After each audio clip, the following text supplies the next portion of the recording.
बिस्मिल्लाहिर्रहमानिर्रहीम। अस्सलाम वालेकुम स्टूडेंट्स, आज मैं आपको बायोलॉजी क्लास 9 का चैप्टर नंबर 1 है इंट्रोडक्शन ऑफ बायोलॉजी, इसके एमसीक्यूज और फिल इन द ब्लैंक्स कराऊंगी। आपकी बुक में पेज नंबर 15 पर रिव्यू क्वेश्चंस है। उसका क्वेश्चन नंबर 1 है encircle the correct answer. Number 1 है a localized group of organism that belong to the same species is called as. एक localized group जो कि सेम स्पीशीज से ताल्लुक़ रखता हो, यानी एक ऐसा ग्रुप जिसके अंदर सारे एक ही जैसे स्पीशीज़ के मेंबर्स एक साथ रहते हों, उसे क्या कहते हैं? ऑप्शन ए है बायोस्फीयर, ऑप्शन बी है कम्युनिटी, ऑप्शन सी है इकोसिस्टम, ऑप्शन डी है पॉपुलेशन। तो जब एक ही स्पीशीज़ के ऑर्गेनिज्म किसी एक मखसूस हैबिटेट में एक मखसूस जगह पे एक साथ रहते हैं तो वो उस स्पीशीज़ की पॉपुलेशन कहलाती है। एमसीक्यूज नंबर 1 का आंसर आएगा option D, population. MCQs number 2 है increase quantity and quality of fish production. Option A है फिशरीज, ऑप्शन बी है फार्मिंग, ऑप्शन सी है एनिमल हस्बेंड्री, ऑप्शन डी है फॉरेस्ट्री। इसमें हमसे कैरियर के मुतालिक पूछा है कि वो कौन सा कैरियर है जिसमें फिश की प्रोडक्शन की क्वांटिटी और क्वालिटी को इंक्रीज किया जाता है। फिशरीज वो कैरियर है जिसमें फिश की प्रोडक्शन करी जाती है और उनकी क्वांटिटी और क्वालिटी को इंक्रीज किया जाता है। एमसीक्यूज नंबर 2 का आंसर आएगा ऑप्शन ए, फिशरीज। एमसीक्यूज नंबर 3 है study of remote past organic life with the help of fossil. Organic life के पास्ट की जो स्टडी की जाती है उनके फॉसिल्स की मदद से उसे क्या कहते हैं? ऑप्शन ए है एंटोमोलॉजी, ऑप्शन बी है पैलेंटोलॉजी, ऑप्शन सी है टेक्सोनोमी, ऑप्शन डी है हिस्टोलॉजी। पास्ट में गुजरी हुई ऑर्गेनिक लाइफ की जब स्टडी की जाती है वो उनके फॉसिल्स की मदद से की जाती है, और फॉसिल्स की मदद से जो ऑर्गेनिक लाइफ की स्टडी की जाती है उनके पास्ट में जानने के लिए वो कहलाती है पैलेंटोलॉजी। तो एमसीक्यूज नंबर 3 का आंसर आएगा option B, palaeontology. MCQs number 4 है laws and techniques of physics are applied to explain the living process of life. कौन सी साइंस है जिसमें हम फिजिक्स की लॉज और टेक्निक्स को अप्लाई करते हैं लिविंग ऑर्गेनिज्म के प्रोसेस को एक्सप्लेन करने के लिए? बायोफिजिक्स वो साइंस है जिसमें लिविंग ऑर्गेनिज्म के ऊपर फिजिक्स के लॉज और टेक्निक्स अप्लाई हो रहते हैं। तो इसके ऑप्शन देखते हैं। ऑप्शन ए है बायोमेट्री, ऑप्शन बी है बायोस्टैटिक्स, ऑप्शन सी है बायोफिजिक्स, ऑप्शन डी है बायो इकोनॉमिक्स। बायोफिजिक्स साइंस की वो ब्रांच है जिसमें लिविंग ऑर्गेनिज्म के लाइफ के प्रोसेस को एक्सप्लेन करने के लिए फिजिक्स के लॉज और टेक्निक्स अप्लाई किए जाते हैं। एमसीक्यूज नंबर 4 का आंसर आएगा option C, biophysics. MCQs number 5 है चूज द इनकरेक्ट स्टेटमेंट्स। इसके अंदर हमें करेक्ट स्टेटमेंट को मार्क नहीं करना बल्कि इनकरेक्ट स्टेटमेंट को मार्क करना है कि इनमें से कौन सा स्टेटमेंट जो है वो गलत है। इससे पहले जो 4 क्वेश्चन थे उसमें हमें करेक्ट स्टेटमेंट को मार्क करना था, लेकिन एमसीक्यूज नंबर 5 में हमें इनकरेक्ट यानी गलत स्टेटमेंट को मार्क करना है। तो ऑप्शन ए है 6 elements such as carbon, hydrogen, oxygen, nitrogen, sulphur and phosphorus are called basic elements of life. ये जो इन्होंने हमें 6 एलिमेंट्स बताएं, carbon, hydrogen, oxygen, nitrogen, sulphur और फॉस्फोरस, ये जो है बेसिक एलिमेंट्स ऑफ लाइफ कहलाते हैं। तो देखें ये बिल्कुल ट्रू स्टेटमेंट है क्योंकि यही वो 6 बायो एलिमेंट्स हैं जो कि बेसिक एलिमेंट्स ऑफ लाइफ कहलाते हैं। तो ये स्टेटमेंट ट्रू है, इसको हम मार्क नहीं करेंगे। ऑप्शन बी है foundation of life based on chemicals. जिंदगी की जो फाउंडेशन या बुनियाद है वो केमिकल्स पर है, ये भी ट्रू स्टेटमेंट है क्योंकि लाइफ का जो यूनिट है वो है प्रोटोप्लाज्म, और प्रोटोप्लाज्म जो होता है वो केमिकल बेस्ड भी होता है और फिजिकल बेस्ड भी होता है। ऑप्शन सी है members of different species form population. मुख्तलिफ स्पीशीज़ के जो मेंबर्स होते हैं वो मिलकर पॉपुलेशन बनाते हैं। देखिए ये स्टेटमेंट रॉन्ग है। मुख्तलिफ स्पीशीज़ के लिविंग ऑर्गेनिज्म जब किसी एक हैबिटेट में रह रहे होते हैं तो वो पॉपुलेशन नहीं बल्कि कम्युनिटी कहलाती है। पॉपुलेशन में एक जैसी स्पीशीज़ के लिविंग ऑर्गेनिज्म रहते हैं। ऑप्शन सी जो है वो रॉन्ग या इनकरेक्ट स्टेटमेंट है, लेकिन पहले हम ऑप्शन डी देखते हैं। ऑप्शन डी है part of earth where life exist is called biosphere. ज़मीन का वो हिस्सा जहाँ पे लाइफ पाई जाती है, ज़िंदगी पाई जाती है, वो बायोस्फीयर कहलाता है। ये भी करेक्ट स्टेटमेंट है। तो देखें इसमें ए, बी और डी करेक्ट स्टेटमेंट है, सिर्फ सी जो है वो इनकरेक्ट स्टेटमेंट है और हमें इनकरेक्ट स्टेटमेंट ही मार्क करना था। तो इसलिए हम एमसीक्यूज नंबर 5 का आंसर लगाएंगे option C, members of different species form population. MCQs number 6 है science of diagnosis and treatment of diseases is. बीमारियों को डायग्नोस और उसका ट्रीटमेंट करने की साइंस को क्या कहते हैं? ऑप्शन ए है एग्रीकल्चर, ऑप्शन बी है मेडिसिन, ऑप्शन सी है सर्जरी, ऑप्शन डी है पैथोलॉजी। तो देखें, जो बीमारियों को डायग्नोस किया जाता है और उनका ट्रीटमेंट किया जाता है वो मेडिसिन की फील्ड में किया जाता है। MCQs नंबर 6 का आंसर आएगा option B, medicine. MCQs number 7 है similar cells combine together to form. हमें बताना है कि एक जैसे सेल आपस में मिलकर क्या बनाते हैं। ऑप्शन ए है ऑर्गन्स, ऑप्शन बी है सिस्टम, ऑप्शन सी है टिश्यूज, ऑप्शन डी है बॉडी। जब एक जैसे सेल आपस में कंबाइन होते हैं तो वो टिश्यू बनाते हैं। तो MCQs नंबर 7 का आंसर आएगा option C, tissue. MCQs number 8 है scientific name of frog is. Frog यानी मेंढक का साइंटिफिक नेम क्या है? ऑप्शन ए है साइटाक्यूला क्रामरी, ऑप्शन बी है राना टिग्रीना, ऑप्शन सी है ब्रासिका कैम्पेस्ट्रिस, ऑप्शन डी है फेरेटिमा। फ्रॉग यानी मेंढक का साइंटिफिक नेम होता है राना टिग्रीना। MCQs नंबर 8 का आंसर आएगा option B, Rana tigrina. MCQs number 9 है select the correct sequence of biological organisation. Biological organisation का जो आपने टॉपिक पढ़ा था उसके हिसाब से आपको ये बताना है कि जो 4 ऑप्शन दिए इनमें से कौन सा ऑप्शन जो है वो करेक्ट सीक्वेंस में है।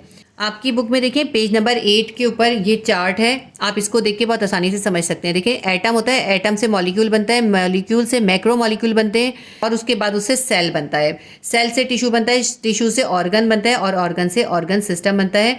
और मुख्तलिफ ऑर्गन सिस्टम जब किसी एक बॉडी में होते हैं तो ऑर्गेनिज्म बन जाता है, मल्टी सेल्यूलर ऑर्गेनिज्म। ठीक है, तो सबसे पहले एटम है, फिर मॉलिक्यूल है, फिर सेल है और फिर टिश्यू है। तो अब हम इसके ऑप्शन देखते हैं। ऑप्शन ए है atom, cell, tissue, molecule, organ. यानी एटम है, फिर सेल बना है, फिर टिश्यू बना है। तो ये गलत हो गया क्योंकि एटम के बाद क्या बनना है? एटम से बनना है मॉलिक्यूल, फिर मॉलिक्यूल से बनना है सेल। इसका मतलब है ऑप्शन ए जो है रॉन्ग है। ऑप्शन बी देखते हैं, एटम, फिर उसके बाद टिश्यू, फिर सेल, फिर मॉलिक्यूल, फिर ऑर्गन। यानी एटम से टिश्यू बनेगा? नहीं, एटम से मॉलिक्यूल बनेगा, मॉलिक्यूल से सेल बनेगा। ऑप्शन सी देखते हैं, atom, molecule, cell, tissue, organ. Atom होगा, एटम से मॉलिक्यूल बनेगा, मॉलिक्यूल से सेल बनेगा, फिर टिश्यू बनेगा, फिर ऑर्गन बनेगा। ये करेक्ट सीक्वेंस है। तो ऑप्शन बी भी गलत था लेकिन ऑप्शन सी जो है वो करेक्ट है। ऑप्शन डी भी देख लेते हैं, एटम है, फिर सेल है, फिर मॉलिक्यूल है, फिर टिश्यू है, फिर ऑर्गन है। यानी एटम से सेल बन रहा है, तो ये रॉन्ग है, एटम से मॉलिक्यूल ही बनता है। तो अगर हम इसके अंदर देखें तो हमारे पास ऑप्शन सी जो है वो करेक्ट है। सबसे पहले एटम होगा, फिर मॉलिक्यूल बनेगा, फिर सेल, फिर टिश्यू और फिर ऑर्गन। MCQs नंबर 9 का आंसर आएगा ऑप्शन सी। MCQs नंबर 10 है volvox is polyphyletic genus of. Volvox polyphyletic genus होता है। हमें बताना है कि वॉल्वॉक्स किसका पॉलीफाइलेटिक जेनस है। ऑप्शन ए है ग्रीन अल्जाए, ऑप्शन बी है रेड अल्जाए, ऑप्शन सी है ब्राउन अल्जा, ऑप्शन डी है नन ऑफ दीज, इनमें से कुछ भी नहीं। तो देखिए वॉल्वॉक्स जो होता है वो ग्रीन अल्जा का पॉलीफाइलेटिक जेनस है। तो MCQs नंबर 10 का आंसर आएगा option A, green algae. Question number 1 के अंदर ये 10 MCQs गिवन किए थे, हमने 10 MCQs कर लिए। इसके बाद हम करेंगे क्वेश्चन नंबर 2। क्वेश्चन नंबर 2 है फिल इन द ब्लैंक्स। इसके अंदर हमें ब्लैंक्स फिल करनी है। इसके अंदर भी हमारे पास 10 ब्लैंक्स हैं। पहली ब्लैंक देखते हैं, techniques for manipulation of genes to achieve desirable characters are called. वो टेक्निक्स जो कि जीन्स के अंदर मैनिपुलेशन करने के लिए यूज़ होती हैं अपने डिज़ायरेबल कैरेक्टर्स हासिल करने के लिए, वो डैश कहलाती हैं। यानी अपने डिज़ायरेबल कैरेक्टर्स यानी अपने कुछ ख़ास मखसूस कैरेक्टर्स को हासिल करने के लिए जीन्स के स्ट्रक्चर या फिर उसकी लोकेशन में चेंजिंग या मैनिपुलेशन की जाती है। उसके लिए जो टेक्निक्स यूज़ की जाती है उसे डैश कहते हैं। देखिए अपने डिज़ायरेबल कैरेक्टर्स को हासिल करने के लिए जीन्स के अंदर उनके स्ट्रक्चर में या उनकी लोकेशन के अंदर कुछ चेंजिंग या मैनिपुलेशन की जाती है और उसके लिए जो ख़ास टेक्निक यूज़ होती है उसे कहते हैं बायोटेक्नोलॉजी। इसका आंसर हम लिखेंगे biotechnology, BIOTECHNOLOGY, biotechnology. Blank number 2 है distribution of different living organism in different regions of the world dash. दुनिया के मुख्तलिफ रीजन्स में लिविंग ऑर्गेनिज्म के डिस्ट्रीब्यूशन को डैश कहते हैं। दुनिया के अंदर बहुत सारे रीजन हैं, उन मुख्तलिफ रीजन्स में मुख्तलिफ किस्म के लिविंग ऑर्गेनिज्म रहते हैं। मुख्तलिफ रीजन्स में मुख्तलिफ लिविंग ऑर्गेनिज्म की स्टडी को बायोजोग्राफी कहते हैं। तो इसके अंदर आंसर आएगा biogeography, BIOGEOGRAPHY, biogeography. Blank number 3 है part of agriculture for the development of new varieties of plant and their fruit is dash. Agriculture का वो पार्ट जिसमें प्लांट्स की और फ्रूट्स की नई वेराइटीज़ को डेवलप किया जाता है डैश कहलाता है। तो एग्रीकल्चर का वो पार्ट जिसमें हम प्लांट्स की नई वेराइटीज़ को या क्रॉप्स और फ्रूट्स की नई वेराइटीज़ को कल्टीवेट करते हैं वो कहलाता है हॉर्टिकल्चर। ब्लैंक नंबर 3 का आंसर आएगा horticulture, HORTICULTURE। TURE horticulture. Blank number 4 है bio elements considered as vital for life are dash in members. वो बायो एलिमेंट्स जो कि ज़िंदगी के लिए वाइटल यानी ज़रूरी हैं वो डैश हैं। हमें बताना है कि कितने बायो एलिमेंट्स जो हैं ज़िंदगी के लिए ज़रूरी हैं। तो 16 बायो एलिमेंट्स जो हैं वो वाइटल होते हैं लाइफ के लिए। MCQ नंबर 4 का आंसर आएगा 16। आप इसको वर्ड्स में भी लिख सकते हैं SIXTEEN 16। ब्लैंक नंबर 5 है members of different species living in specific habitat are called. मुख्तलिफ स्पीशीज़ के लिविंग ऑर्गेनिज्म जब एक ही हैबिटेट में रहते हैं तो उसे डैश कहते हैं। जब मुख्तलिफ स्पीशीज़ के लिविंग ऑर्गेनिज्म एक ही हैबिटेट में रहते हैं तो उसे कहते हैं कम्युनिटी लेवल। ब्लैंक नंबर 5 का आंसर आएगा community level COMMUNITY community LEVEL level. Blank number 6 है the Muslim scientist who identified many diseases like tuberculosis meningitis and other such inflammation was. वो साइंटिस्ट जिन्होंने ट्यूबरक्लोसिस मेनिंजाइटिस और दूसरी inflammation जैसी disease को identify किया था वो डैश हैं। तो वो साइंटिस्ट जिन्होंने ये तमाम बीमारियां आइडेंटिफाई की थी वो थे बू अली सीना। हम लिखेंगे BUALISINA बू अली सीना। ब्लैंक नंबर 7 है part of earth where life exist is called dash. ज़मीन का वो हिस्सा जिसमें ज़िंदगी पाई जाती है उसे डैश कहते हैं। तो ज़मीन का वो हिस्सा जिसमें ज़िंदगी पाई जाती है उसे कहते हैं biosphere BIOSPHERE sphere. MCQ number 8 है foundation of life based on dash. Foundation of life dash पर बेस करती है। फाउंडेशन ऑफ लाइफ जो है वो केमिकल पर बेस करती है क्योंकि लिविंग ऑर्गेनिज्म का जो यूनिट होता है वो होता है प्रोटोप्लाज्म। प्रोटोप्लाज्म जो है वो फिजिकल और केमिकल बेस होता है। तो MCQ नंबर 8 का आंसर आएगा chemical CHEMICAL chemical. Blank number 9 है fish is one of the best source of dash.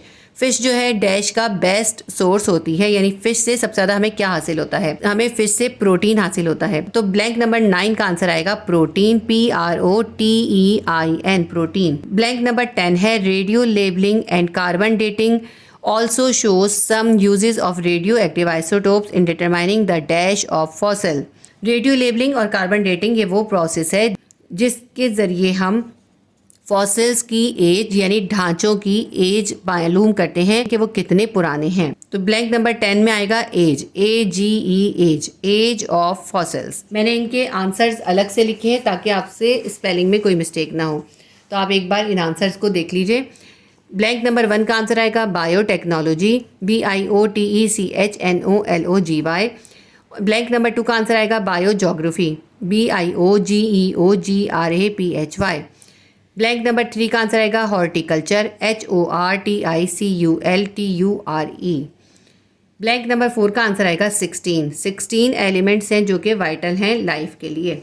आप इसको वर्ड्स में भी लिख सकते हैं 16। ब्लैंक नंबर 5 का आंसर आएगा community level COMMUNITY LEVEL level.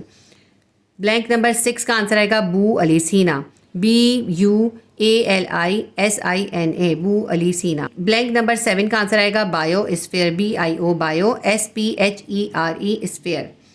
8 का आंसर आएगा केमिकल CHEMICAL।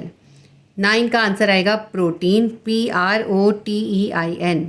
10 का आंसर आएगा एज AGE। क्वेश्चन नंबर 2 की सारी फिल इन द ब्लैंक्स भी हमने कंप्लीट कर ली। अगर वीडियो आपके लिए हेल्पफुल रही तो प्लीज़ वीडियो को लाइक कीजिएगा और शेयर कीजिएगा अपने क्लासमेट्स और फ्रेंड्स के साथ और चैनल को सब्सक्राइब कर लीजिए ताकि इसी तरह की इन्फॉर्मेटिव वीडियोस आपको मिल सकें।